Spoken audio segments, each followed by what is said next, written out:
France Bleu RCFM. France Bleu.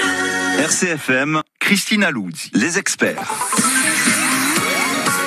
Et bonjour, soyez les bienvenus dans les experts. Je suis ravie de vous retrouver. Nous sommes ensemble jusqu'à midi, 9h-10h, les experts. On va parler pardon ce matin. Infidélité, trahison, maltraitance ou crime plus odieux.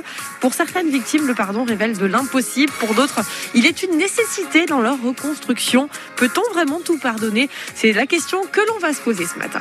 Les experts, Christina Luzzi. 04 95 32 22 22. Vous pouvez poser toutes vos questions ou venir témoigner avec nous. Est-ce que l'on peut tout pardonner ? On va voir ce matin quels sont les principaux obstacles au pardon, comment les surmonter avec Olivier Clerc. Bonjour Olivier. Bonjour Christina. Ravi de vous accueillir. Vous êtes l'auteur d'une vingtaine de livres qui ont été traduits dans de nombreux pays, dont La grenouille qui ne savait pas qu'elle était cuite, Le don du pardon ou encore Lettre à ma prochaine incarnation et le best-seller pour enfants Tu es comme tu es. Vous êtes à l'origine des cercles de pardon et vous avez été inspiré, on peut dire, par cette rencontre au Mexique avec Don Miguel Ruiz. Il en existe aujourd'hui plus de 250 dans une quinzaine de pays de ces cercles. Donc on va parler de ça ce matin avec vous et avec nos auditeurs. Vous pouvez aussi nous envoyer vos messages sur nos réseaux sociaux France Bleu RCFM. Donc, il y a beaucoup de choses à dire sur le pardon. C'est la question vraiment que tout le monde se pose, Olivier. Comment est-ce qu'on peut pardonner les souffrances vécues dans son enfance, dans son couple ou encore au travail ? Est-ce que le pardon est possible quand des actes odieux ont été commis ? Et pour répondre à ces questions, je pense qu'il est nécessaire de définir ce qu'est le pardon. Vous avez dans cet ouvrage paru aux éditions Erol redéfini en quelque sorte ce terme souvent galvaudé. Oui, effectivement, parce que j'ai constaté, comme certainement la plupart d'entre nous, qu'on utilise souvent des mêmes mots, mais avec des compréhensions très très différentes. Et le pardon, c'est typique, si on prenait 10 personnes dans la rue, et qu'on leur demandait ce qu'elles entendaient par ce mot-là, on se rendrait compte qu'il y a de très grosses différences. Donc, il m'a semblé nécessaire de le redéfinir. Et la définition la plus simple que j'utilise pour parler du pardon, je dis qu'il s'agit de la guérison des blessures du cœur. Ça veut dire que lorsqu'il nous arrive un drame, que ce soit une agression, que ce soit une rupture, que ce soit une trahison, toutes les choses que vous avez évoquées dans votre introduction, on se retrouve avec le cœur blessé. Alors ça peut être une blessure légère, comme on peut avoir une simple égratignure sur un bras. Ça peut être une blessure beaucoup plus grave, comme on peut avoir une fracture ou un accident qui va nous immobiliser 6 mois ou 1 an à l'hôpital. Et derrière la question, c'est de se dire, est-ce que je vais passer ma vie à être blessé, ma vie à saigner, ma vie à avoir un membre atteint, symboliquement parlant, ou est-ce que je peux guérir ? Et le pardon, pour moi, ce sont les outils, les techniques, les démarches qui vont permettre cette guérison du cœur et qui vont permettre à des gens de ne pas passer le restant de leur vie dans la tristesse, dans la colère, dans le ressentiment ou la haine, mais de pouvoir à nouveau aimer, à nouveau retrouver la joie. Et je dois dire une chose, c'est que ces années que j'ai passées à m'occuper de cette thématique m'ont fait rencontrer des gens du monde entier qui ont fait ce chemin de pardon. Et d'abord, c'est un formidable espoir pour les autres de se dire il y a un chemin de guérison possible. Et puis, ce sont des gens d'une qualité intérieure, comme si d'avoir vécu ce drame et d'avoir pu en guérir avait fait émerger le meilleur en elles. On va prendre des témoignages. J'ai reçu quelques témoignages sur nos réseaux sociaux. Est-ce que, Olivier, ça dépend aussi de la blessure ? Est-ce que plus la blessure va être grave et plus le pardon va être un facteur utile pour retrouver cette liberté dont vous parliez et son bien-être psychologique ? Alors, j'ai envie de dire que le pardon, il est toujours... Parce que, vous savez, on a organisé pendant plusieurs années les Journées du Pardon, un gros événement, 200 participants, une vingtaine d'intervenants internationaux. Et on avait là des gens qui avaient subi des choses épouvantables, qui avaient survécu au génocide rwandais, qui avaient perdu leurs enfants dans des drames familiaux, etc. Et ces gens nous ont donné une leçon magistrale en nous disant... Vous savez, on souhaite à personne de vivre des choses comme ce qu'on a vécu, mais dans notre cas, le pardon est pratiquement obligatoire parce que sinon on n'a juste plus de vie et puis on peut creuser une tombe de plus à côté des êtres qu'on a perdus. Mais ils nous ont dit, et ça c'est le message qui me semble très important à retenir, finalement, le plus difficile, mais peut-être le plus important, c'est d'arriver à faire œuvre de pardon pour toutes ces petites vexations, toutes ces blessures du cœur mineures qui arrivent en famille, au boulot ou ailleurs, Et si on s'en occupe pas, elle s'accumule, il y en a une, il y en a 5, il y en a 10, il y en a 20. Et petit à petit, au fil des ans, notre capacité d'aimer, d'être épanoui, d'être heureux se ratatine sans même qu'on s'en rende compte. Donc je trouve intéressant de dire oui, bien sûr, si on a vécu des drames, le pardon est indispensable pour recouvrer sa capacité d'aimer, son intégrité émotionnelle, mais ne négligeons pas pour autant toutes ces petites situations du quotidien avec notre conjoint, avec nos enfants, avec nos amis, parce que c'est vraiment s'assurer d'une qualité de vie relationnelle et émotionnelle qui est finalement ce à quoi nous tenons tous. Et vous le dites dans votre livre, souvent, il faut s'efforcer chaque jour de laver son cœur des petits dépôts émotionnels qui, justement, risquent d'en réduire le débit d'amour naturel. Vous faites cette métaphore aussi avec la douche qu'on prend tous les jours, qu'on ne prendrait pas une fois par an, une fois tous les... Et c'est vrai que c'est très parlant. Oui, alors je suis content que vous mentionnez ça. Effectivement, la deuxième image que j'utilise, c'est celle de la douche, parce que j'aime bien rappeler aux gens que finalement l'hygiène physique, c'est quelque chose quand même d'assez récent chez nous ici.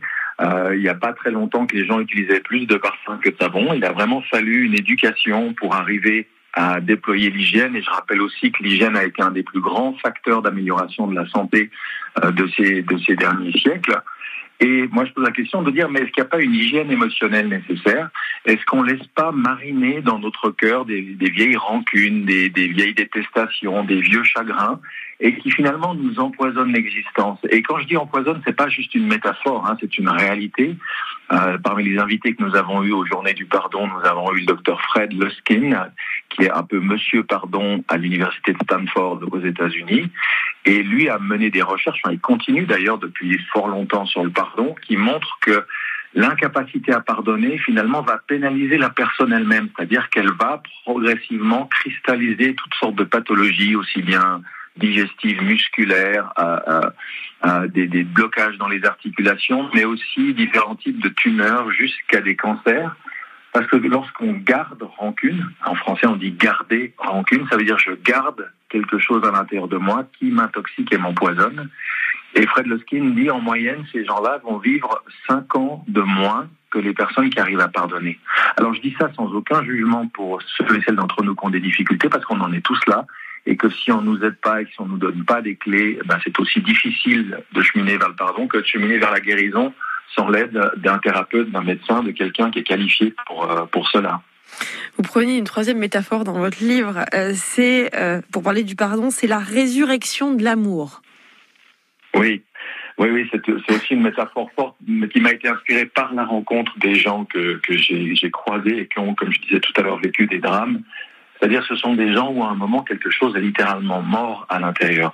Quand on a vécu des drames aussi graves que, comme je disais, la perte de ses enfants, la perte de toute sa famille pour Jean-Paul Samputo qui est aussi venu témoigner à nos journées, il y a un moment où on a l'impression que notre source, notre capacité d'aimer intérieure s'est complètement tarie, desséchée. C'est des gens qui ont connu ce qu'on appelle la nuit noire de l'âme, la plongée dans la dépression. La vie n'a plus de sens, même les aliments n'ont plus de goût. Plusieurs d'entre eux ont même envisagé le suicide. Donc quand je parle de mort intérieure, ça va jusque-là. Et puis, quand ces gens ont trouvé ce chemin vers le pardon, alors souvent ils ont mis du temps parce que malheureusement ils étaient tout seuls, ils se dépatouillaient sans les clés, les outils dont on dispose aujourd'hui. Mais quand ils sont arrivés à ce pardon, mais il y a une renaissance, il y a une résurrection, il y a quelque chose qui fait que cette source qui était tarie, cette source d'amour tari rejaillit avec une force, avec une intensité, et qui fait que ces gens sont des exemples vivants d'un chemin de guérison possible. Chemin de guérison possible, mais je dis pas que c'est facile, je dis pas que ça se fait en claquant des doigts, mais l'important c'est de savoir que ce chemin existe et qu'on peut être accompagné sur ce chemin-là. On va justement parler comment être accompagné. Il y a une piste qui est intéressante aussi, Olivier, à suivre pour mieux comprendre et pour mieux redéfinir ce qu'est le pardon. C'est de s'intéresser peut-être au lien entre le pardon et le jugement. Oui, alors, je présente souvent en disant qu'on est tous des Lucky Luke du jugement, c'est-à-dire qu'on juge plus vite que notre ombre. C'est-à-dire, dès qu'il se passe un truc autour de nous, dès qu'on entend un truc à la télévision, etc., on dégaine, forcément l'autre a tort, et puis Et puis on est très très rapide à juger parce qu'on grandit dans une culture du jugement où depuis tout petit, en famille, à l'école, partout, on va nous coller des étiquettes, t'es trop ceci, t'es pas assez cela, t'es trop gros, trop mince, etc. Et ce qui fait que cette culture du jugement, où la plupart du temps ces jugements sont au moins en bonne partie infondés, voire complètement à côté de la plaque, nous amène derrière à nous dire zut, effectivement là je me suis planté, j'avais pas conscience de ci, j'avais pas vu ça. Et plus on juge d'un côté, plus on va avoir de choses à pardonner derrière, parce que les deux sont un peu comme les deux faces d'une même pièce de monnaie. C'est d'ailleurs pour ça qu'entre mes 2 livres sur le pardon, j'en ai publié un autre chez Roy qui s'appelle « J'arrête de, entre parenthèses, me juger ». Donc j'arrête de juger les autres, j'arrête de me juger, parce que vivre dans une culture du jugement permanent, c'est juste un enfer intérieur. Alors qu'arriver progressivement à développer plus d'empathie, de compréhension, sans pour autant perdre le discernement. Moi, je dis toujours, le pardon ne doit pas faire de nous des bénis oui-oui qui tolèrent, acceptent n'importe quoi de la part de tout le monde. Là, c'est pas du tout le cas. On peut à la fois développer une culture de cette guérison du cœur et à la fois avoir beaucoup de fermeté, beaucoup de discernement pour savoir qu'est-ce qui est acceptable et qu'est-ce qui l'est pas et qu'est-ce qu'implique chaque situation à laquelle on est confronté. Jésus sur la croix, l'illustrissime parole, Père, pardonne-leur car ils ne savent pas ce qu'ils font. Il dit pas, je vous pardonne, vous savez pas ce que vous faites. Exactement. Effectivement, c'est une des prises de conscience dont je parle dans le livre qui m'est venue tardivement, c'est de me dire purée, même lui.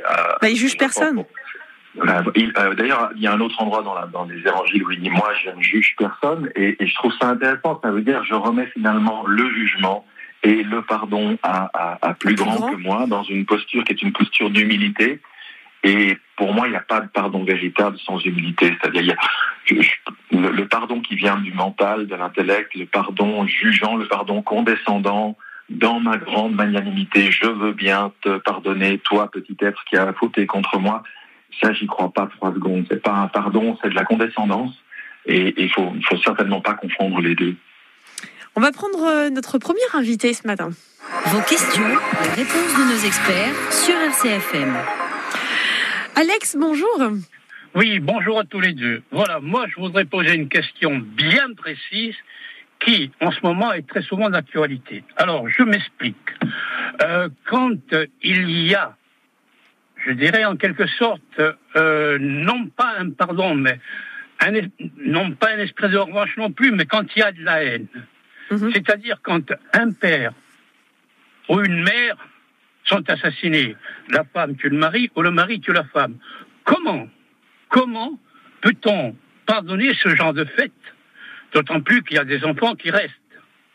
Comment expliquer ce genre de pardon si toutefois, je dis bien si toutefois, le mot pardon peut s'appliquer à cette situation? Parce que je vous écoute. Donc pardonner veut dire, en principe, allez, on tourne la page, c'est fini, c'est terminé. Donc pour moi, je ne pense pas qu'on puisse aujourd'hui pardonner ce genre de fait. Parce que partant du principe que le pardon efface tout, la porte, pour moi, est ouverte à beaucoup de choses. Merci de votre réponse. Ça fait penser un petit peu aux paroles de François Cluzet, qui avait confié qu'il ne pardonnerait jamais à Bertrand Cantat d'avoir tué Marie Trintignant, son ex-compagne et la mère de son enfant. Les propos d'Alex. Olivier, qu'est-ce que vous pouvez répondre à Alex ? Alors, je trouve intéressant sa question parce qu'elle met directement le doigt là où il y a le plus d'incompréhension. C'est-à-dire, et c'est pour ça que dans mon livre, je redéfinis le pardon et ensuite je définis les 15 obstacles principaux au pardon. Et ces obstacles sont des amalgames, sont des incompréhensions. Par exemple, Alex nous a dit, le pardon, ça efface tout. Non, si j'ai tenu à définir le pardon comme étant la guérison du cœur, ça veut dire que là, j'ai le cœur blessé, il m'est arrivé quelque chose d'épouvantable, du genre, comme a dit Alex, on a tué mon mari ou ma femme, ou mes enfants, comme j'ai connu des gens. Je suis dévasté, j'ai le cœur en lambeaux. Est-ce que je vais passer ma vie avec le cœur en lambeaux, ou est-ce qu'il y a une chance que je guérisse? Bon, aujourd'hui, on sait qu'il y a des moyens de guérir. Mais c'est pas parce que je vais guérir mon cœur que je vais dire à la personne qui a assassiné mon mari ou mes enfants, c'est ok, c'est pas grave, tout va bien. Voilà, c'est-à-dire que le premier obstacle, c'est de surtout se rendre compte que pardonner, ce n'est jamais cautionné. Pardonner, c'est guérir mon cœur. Mais il y a une phrase que j'utilise souvent dans les ateliers que j'animais autrefois sur le pardon. Je disais, c'est une phrase que je tiens d'un mentor il y a longtemps qui disait « Je pardonne tout, mais je ne passe rien ». Je pardonne tout, ça veut dire je ferai toujours le travail nécessaire pour retrouver un cœur en paix, parce que c'est mon hygiène de vie et que je veux pouvoir vivre autre chose que la rancune. Je ne passe rien, ça veut dire je suis capable de faire ce qui est nécessaire par rapport à la personne qui m'a fait du tort, parce qu'on vit en société, parce qu'il y a des lois, et qu'on peut tout à fait traîner quelqu'un en justice, mais en ayant le cœur en paix. Et à ce moment-là, au tribunal, on va chercher la justice, on ne va pas chercher la vengeance, et c'est toute la différence. Alex, vous vouliez réagir ? Oui, pardonnez-moi. Comment peut-on, et je mets bien l'accent là-dessus, comment peut-on pardonner, quand bien même il a été jugé, quand bien même le ou la personne a fait de la prison, comment peut-on pardonner la personne qui vous a enlevé ce qui est le plus cher dans votre vie, soit votre mari, soit votre femme, soit vos enfants? Alors effectivement, c'est une question qui semble interpellante. Moi, j'ai eu la chance, puisque ça fait donc des années et des années que je suis dans ce registre-là, de rencontrer des gens qui ont vécu les drames les plus effroyables et qui ont réussi, qui montrent que ce chemin est possible. Je dis pas qu'il est facile, encore une fois, mais il est possible. Il y a moyen d'arriver à cette paix. Lisez, si vous avez l'occasion, le livre de ma grande amie Mina Compagnon, qui a écrit un livre qui s'appelle « Apprivoiser le pardon », paru chez Très Daniel. Elle a carrément perdu ses 2 enfants, de 4 et 6 ans. Son mari s'est suicidé au gaz une nuit avec ses 2 enfants. La maison a explosé parce qu'il y a eu une panne de courant. Donc cette femme se retrouve un matin avec plus de mari, plus d'enfants, plus de maison, et tout ce qui reste, c'est les lettres que son mari a envoyées à toute la famille pour dire que c'est sa faute à elle. Donc en gros, elle n'a plus de vie, il n'a plus rien du tout. Je crois qu'on peut difficilement imaginer quelque chose de plus effroyable que ça. Et pourtant, cette femme, dans les 7 années qui ont suivi, ça lui a pris 7 ans parce qu'elle était seule, parce qu'elle cherchait. Elle a eu la chance d'être aidée par Martin Gray, que j'imagine beaucoup de nos auditeurs connaissent. Mais elle a trouvé un chemin vers le pardon qui fait que lorsqu'on rencontre cette femme aujourd'hui, qui anime elle-même des ateliers, des conférences, etc., on n'imagine pas 3 secondes qu'elle a connu le drame qu'elle a connu. Et ça, pour moi, derrière le pardon, il y a un autre mot qui m'est cher, c'est le mot espoir. C'est de donner l'espoir aux gens de se dire « Ok, il m'est arrivé quelque chose d'effroyable, quelque chose d'atroce, etc. Mais ma vie n'est pas complètement foutue pour autant. J'ai eu une chance de pouvoir guérir. De la même manière que des gens ont connu de terribles accidents en montagne ou en voiture, se sont retrouvés en 1000 morceaux, brisés sur un lit d'hôpital. Mais après des semaines, des mois, parfois des années comment on appelle ça, de guérison, de récupération, ont pu retrouver une nouvelle vie derrière. Et pour répondre à la question d'Alex, comment on peut y arriver? C'est quoi le protocole, entre guillemets? Passer par des ateliers, passer par... Il y a le MDR aussi, l'hypnose, la PNL qui peuvent aider. Non, vous permettez 2 secondes. Moi, bien sûr. Pardonnez-moi. Je vous en prie. Selon moi et mon point de vue, pour non pas pardonner, parce que vous parliez tout à l'heure des accidents de montagne, de voitures et tout. Je me souviens très bien, tout le monde se souviens très bien, il y a pas mal d'années de ça en arrière, l'ancien footballeur et gardien de but de l'équipe de France, Georges Carnus, qui avait perdu sa femme et ses 4 enfants dans un accident de voiture. Vous croyez qu'il s'en est remis? Non. Même si vous refaites surface, même si vous refaites votre vie, il y aura toujours quelque chose, je vous écoute avec beaucoup d'attention, ce que vous appelez le pardon. Mais ce pardon, il vient d'où? Il peut venir comment? Parce qu'une chose pareille, pour moi, vous allez dire, vous êtes méchant, vous êtes trop dur et tout, pour moi, une chose pareille n'est pas pardonnable. Alors, je vous entends. Si je reviens à la définition que j'ai donnée, le pardon, c'est la guérison du cœur. Ça veut dire que le pardon, c'est quelque chose qu'on fait pour soi. Et dans les erreurs de compréhension les plus courantes au niveau du pardon, il y a l'idée de se dire, si je pardonne, c'est un cadeau que je fais à l'autre, à celui qui m'a fait du mal, à celui qui a fait quelque chose de terrible.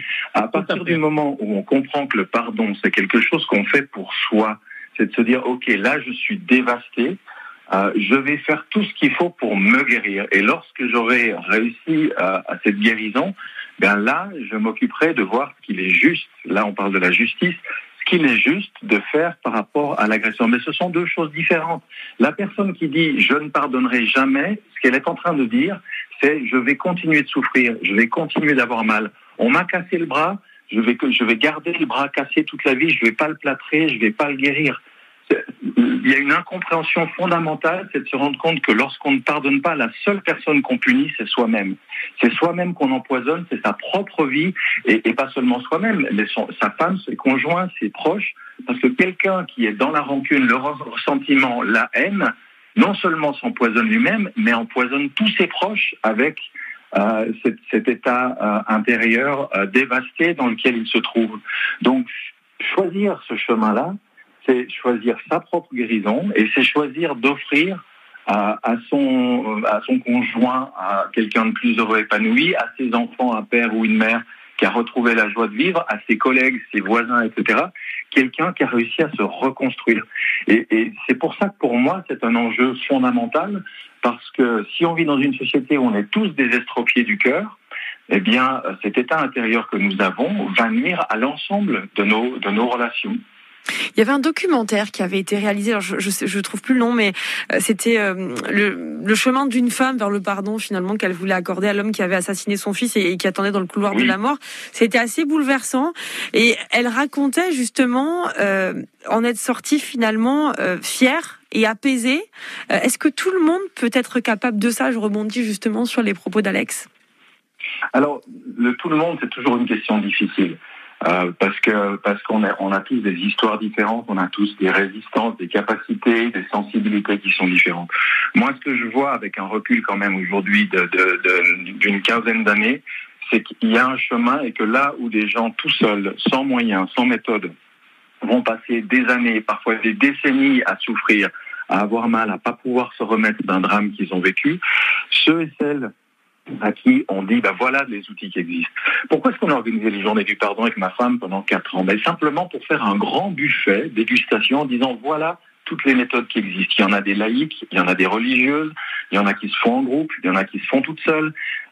Goûter, tester, essayer et trouver là où les méthodes avec lesquelles vous allez faire un bout de chemin. Et à nouveau, moi j'ai des centaines et des centaines de témoignages de gens qui ont fait ce chemin-là et qui ont pu le faire plus facilement parce qu'ils ont été aidés et accompagnés et dont la vie a complètement été transformée. Et si je refais l'analogie avec la santé, mais il y a encore 200 ans, 300 ans, des tas de gens mouraient de tout un tas de maladies ou souffraient l'enfer parce qu'on n'avait pas de médicaments, on n'avait pas de traitement, on n'avait pas ce qu'on a aujourd'hui. Aujourd'hui, ces maladies-là, on sait les soigner. Eh bien, les blessures du cœur, c'est pareil. On a passé longtemps à pas savoir comment les guérir, on n'avait pas les outils, on n'avait pas les connaissances. Oui, bien sûr, il y avait la religion, mais pour des gens, c'était pas forcément accessible. Et puis, il y a des gens qui avaient beau prier, cet apaisement du cœur ne venait pas. Aujourd'hui, on a la grande chance de vivre à une époque où il y a une multitude d'outils, de techniques, d'approches qui ont été développées, parmi lesquelles je pense que beaucoup d'entre nous peuvent trouver un chemin vers cette paix du cœur. C'est quand même une aide, la spiritualité, quand on est dans cette démarche. Bien sûr que c'est une aide, mais on vit aussi dans une époque et dans une culture où beaucoup de gens ne sont pas là-dedans, ils sont athées, ils sont agnostiques, ils ont rejeté la religion pour tout un tas de bonnes ou de mauvaises raisons, peu importe. Mais ça veut dire que si on dit aux gens il faut être croyant, il faut avoir une vie spirituelle pour pouvoir toucher le pardon, eh bien on va de fait exclure. C'est comme si on disait pour rentrer à l'hôpital il faut être de telle ou telle religion.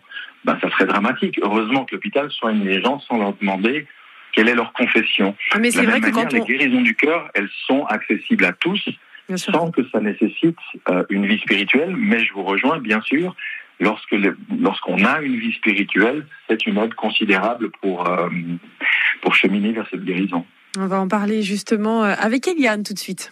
Vos questions, les réponses de nos experts sur RCFM. Bonjour Eliane. Bonjour à tous les deux. Voilà. Je vais être brève parce qu'il faut que j'aille voir le médecin. Voilà, moi aussi j'ai eu des épreuves dans la vie. Moi aussi j'ai eu une haine à à tuer des personnes qui m'ont fait du mal. Mais voilà, je suis chrétienne et j'ai pensé à ce que le Seigneur nous a dit sur la croix. Pardonne-leur, car ils ne savent ce qu'ils font. À partir de là, j'ai bien compris la leçon et je lis ma Bible et je m'aperçois qu'il faut pardonner, même si on souffre énormément. Il arrive un moment où on a besoin du Seigneur, car Jésus a dit, sans moi, vous ne pouvez rien faire. Et j'ai retrouvé la paix, la sérénité, et j'arrive à vivre normalement. Je me suis lessivée, si vous voulez. J'ai tout rejeté, tout ce que j'ai pu endosser dans ma vie. Vous savez, j'ai 85 ans. Mon époux en a 92 et nous trouvons la paix, la tranquillité du moment que nous sommes avec le Seigneur et que la Bible nous apporte un grand bien. Seulement, de nos jours, je suis désolée, mais les gens se retirent des églises, ils se retirent, ils ne croient plus en rien, et ça, c'est pas bon. Nous sommes à la fin des temps, et je crois qu'il est normal qu'on s'approche du Seigneur. Il n'y a que lui qui peut nous aider. Voilà, c'est tout ce que je voulais dire. Et à tous ceux qui souffrent, tous ceux qui ont des problèmes de non-pardon, je crois qu'il est temps de pardonner, comme le Seigneur a dit, pardonnez et je vous pardonnerai. Voilà, je vous souhaite à tous les deux et à tous ceux qui m'ont entendu une bonne journée. Merci, et Eliane. que la paix soit sur vous tous. Merci beaucoup pour votre témoignage, Eliane. Au revoir. Oui, merci beaucoup. Un témoignage fort. J'ai la chair de poule. Oui.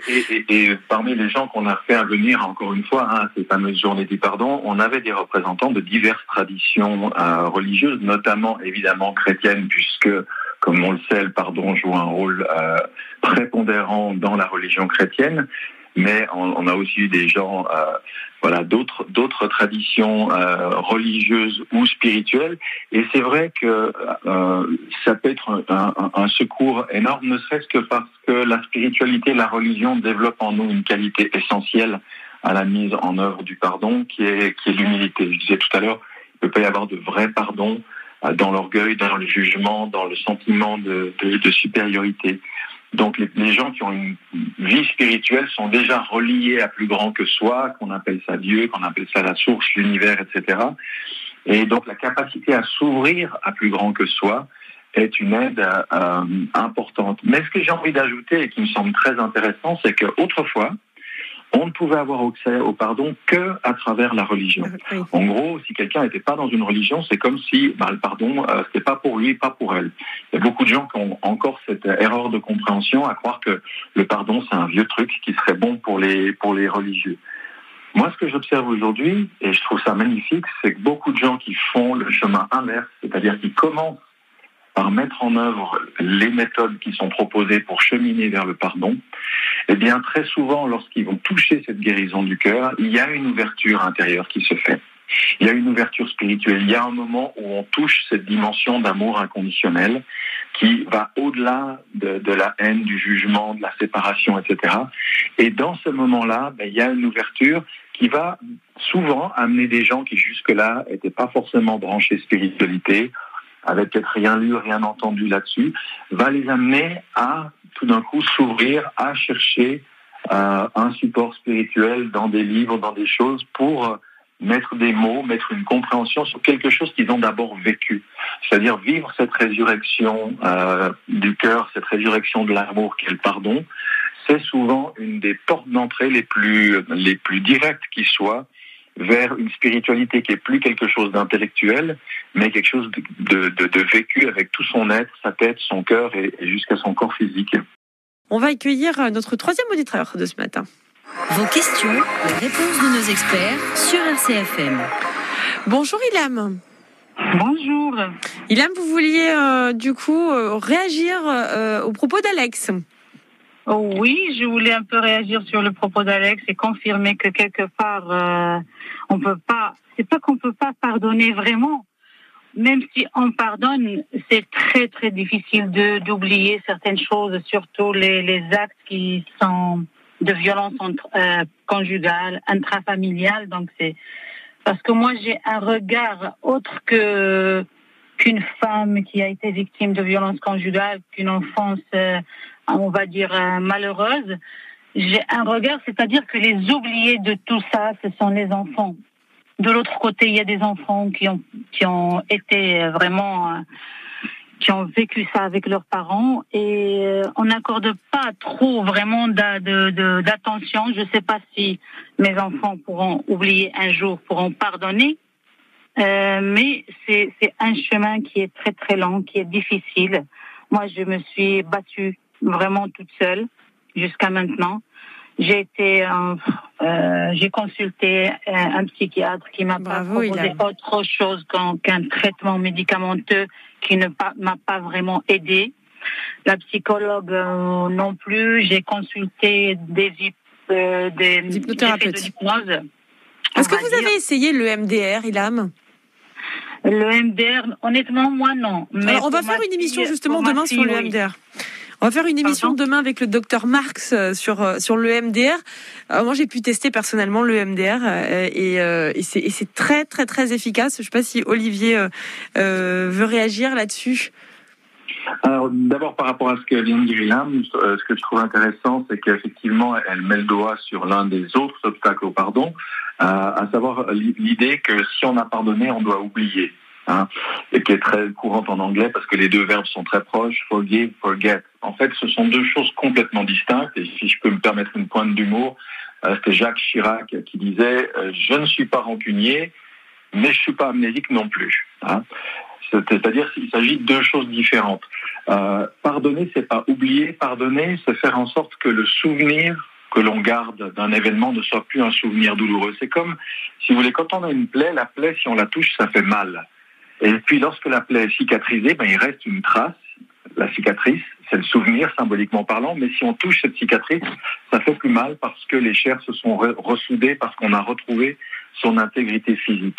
Quelqu'un qui a réussi à pardonner, il n'a pas oublié ce qui s'est passé. Simplement, quand il en parle, quand il l'évoque, il n'y a plus toutes les douleurs, toutes les souffrances, toute la haine, la colère ou le chagrin qui revient, parce que c'est quelque chose qui est désormais apaisé et guéri. Et j'ai bien entendu aussi ce qu'il m'a dit, la difficulté à faire ce chemin. Et encore une fois, j'insiste, pourquoi faire ce chemin tout seul ? Pourquoi essayer de réinventer chez soi tout seul des choses qui existent ? Aucun d'entre nous ne va essayer de réinventer la médecine. On a des médecins, des hôpitaux, des infirmières, des thérapeutes de toutes sortes qui sont là pour nous aider. De la même manière, et c'est l'un des principaux messages que je donne depuis 10 ou 15 ans, c'est de dire, pour la guérison des blessures du cœur, il y a des gens aussi dont c'est le métier. Et effectivement, c'est pas avec des médicaments et chez un psychiatre qu'on aura cette aide-là, c'est auprès de personnes qui ont développé des outils comme Ho'oponopono, la fameuse méthode hawaïenne, comme les cercles de pardon que j'ai développés, comme les étapes du pardon du docteur Fred Loskin, comme le pardon radical de Colin Tipping. Je présente 4 outils différents dans mon livre. Je ne me suis pas cantonné à l'outil que j'ai développé moi-même pour vraiment dire aux gens, regardez, il y a plusieurs méthodes. Peut-être que celle-là vous plaît pas, qu'elle vous correspond pas, mais alors essayez telle autre. Il y a une diversité et là, vous ne serez pas tout seul. Et ce chemin, vous pourrez le faire plus légèrement et plus facilement. On a un témoignage, avant de reprendre Ilham, on a un témoignage de Marion sur les réseaux sociaux. Marion qui a été agressée dans la rue et qui nous dit avoir fait de l'EMDR. Elle nous dit j'ai réussi à ne plus éprouver de terreur, à ne plus être obsédée par ce qui m'était arrivé. J'ai peu à peu réussi aussi à ne plus haïr celui qui m'avait fait ça. Je pensais que je n'y arriverais jamais, mais il est sorti de ma vie. Je lui souhaite pas de mal, pas spécialement de bien non plus, mais il n'est plus un sujet. C'est intéressant. Alors, effectivement, le MDR fait partie de ces outils qui permettent de faire une transformation en profondeur, notamment dans les circuits neuronaux. On a des choses des fois qui sont bloquées à l'intérieur et qui se rejouent sans cesse et nous font souffrir à chaque fois. Il y a des outils comme le MDR, comme l'hypnose. Il y a aujourd'hui une multitude d'approches pour ne pas rester victime d'un traumatisme qui nous a profondément impactés. Ilham, vous vouliez réagir Oui, moi je vous ai appelé aujourd'hui pour vous dire que moi vraiment j'ai accordé mon pardon. J'ai aux personnes qui m'ont fait beaucoup de mal et je leur souhaite, je suis arrivée à cet état d'esprit maintenant, à leur souhaiter tout le bien du monde. C'est juste pour moi, j'avance. J'ai toujours été comme ça, une personne très positive qui voit le positif dans tous les maux de la terre. J'arrive à en tirer que du positif, et c'est surtout, j'avance pour mes enfants, et c'est surtout pour mettre l'accent aujourd'hui sur les oubliés des crises. Ce sont nos enfants, parce que même à l'époque actuelle, je me rends compte maintenant avec le recul que on prend quand même les mots des enfants à la légère. Et c'est dommage.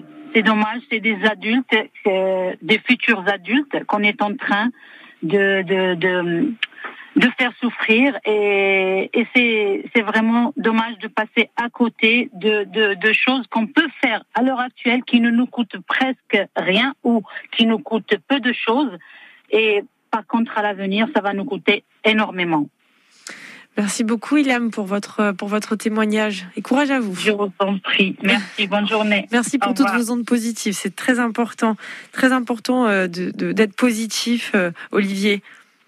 Oui, puis je trouve très joli ce qu'elle vient de dire à propos des enfants, parce que moi c'est aussi une préoccupation que j'ai 3 garçons, et je pense qu'il y a beaucoup de choses qu'on peut enseigner très tôt aux enfants. Aujourd'hui, les nombreux parents qui font des ateliers de développement personnel, qui font une démarche pour venir guérir leurs propres blessures, ils rendent un service énorme à la génération suivante, parce que ils montrent qu'une guérison est possible, ils montrent qu'on peut transformer, qu'on peut aller de l'avant. Je pense que cette dame, elle montre un très bel exemple à ses propres enfants, et que déjà rien que comme ça, elle va les influencer.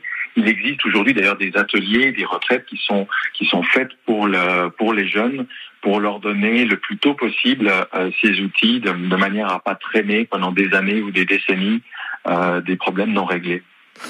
Il y a aussi un autre obstacle qu'on le retrouve dans votre livre, parce que vous avez listé comme ça les principaux obstacles au pardon, et on a vu que dans tous les témoignages que l'on a reçus, c'est un petit peu ce qui ressort. Il y a aussi de confondre la personne et l'acte. Ça peut être aussi une barrière au pardon. Oui, alors ça c'est quelque chose d'assez classique. Alors on voit ça de manière classique chez les tout petits. Si maman veut pas que je prenne de la confiture, maman est méchante. Après on finit par grandir un petit peu, puis se dire avoir une compréhension un peu distincte. Maman peut être tout à fait gentille et en même temps poser un acte qui me déplaît.